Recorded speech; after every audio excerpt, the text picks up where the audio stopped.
Alongside Rick Manning, welcome back to Progressive Field. Good to be back here outdoors and watching the Indians in action here tonight. Boy, Rick, when you look at Franmil Reyes, I mean, we knew the power was there, but he is now chasing Tim Anderson, the reigning American League batting champ, for the crown. Well, that is amazing because he's locked in. He's seeing the ball so well. Everything he is putting in play is finding a hole, and he's hitting it with authority.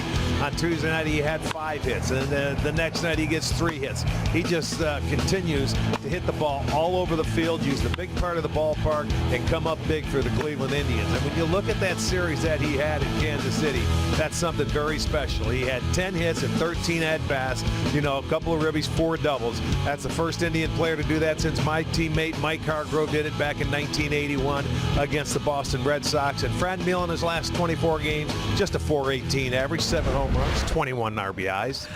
Arch, I believe it was the great author F. Scott Fitzgerald who once said there are no second acts in American life. But Tyler Naquin is having an incredible comeback season when you consider he's had to deal with not 1 but 2 injuries since a year ago. Well, and you know, once he went into that number 6 hole behind Franmil, he was watching him use the whole field. He's doing the same thing. Hit a hanging slider for a 2-run homer to give him the lead, and he finishes it off late in the ball game and hits a low fastball, you know, for a 3-run homer. Drove in all 5 runs. Joe Carter did that back in '84 against the Yankees. He drove in 6, but it's nice to see Tyler Naquin. He's working hard. He's having success, and you know, if he stays healthy, he always said he can hit, and he's doing that right now.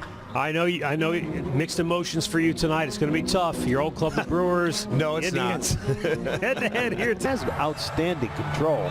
And you don't need to, you know, Aaron Savali shows you he locates his fastball, but he can do it at 92 and 93 and knocks guys out. So I don't see any reason why Carlos can't do that. And he's going to be our Nissan starting pitcher for tonight is Carrasco. So he will try to build on his last start in St. Louis. And if this is any help, in his career, he's 2-0 in 2 starts against the Brewers, covering 16 innings, 24 strikeouts, and just 2 walks with 1.69 ERA. So let's see if he can follow up and make his 3rd start very good as well.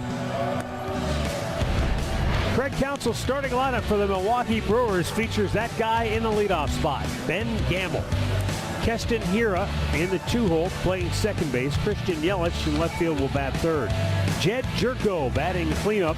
He's at first base. Daniel Vogelbach, just acquired from Toronto yesterday, and the catcher batting 9th. Check out the Indians defense, brought to you by your local Spitzer location. Naylor in left field to Shields in center. Naquin in right. On the infield, Ramirez at 3rd. Lindor at short. Hernandez is at 2nd. Santana at 1st. Austin Hedges doing the catching tonight with Carlos Carrasco, so he will be his catcher now. Jerry Meals, the crew chief, will call the balls and strikes. Jordan Baker down in Off a fine start against Pittsburgh where he got the win. And he pitched 8 innings, 3 hits, 1 walk, 10 strikeouts for 93 pitches in that game. Never faced the Indians before.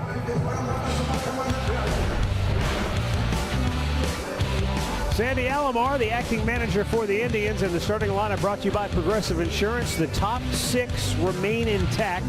Naylor in the 7-hole, Austin Hedges getting the start, Delino DeShields batting 9th. I bring that to your attention because the Indians' top 6, last 7 games, they've been in the same positions. They have combined to hit. Well, let's check out the Brewers' defense while we have an opportunity. Yelich in left, Gamble is in center, Peterson over in right. Urias is at 3rd, Arcia at short, Hiura is at 2nd, Jerko is at 1st, Nottingham behind the plate.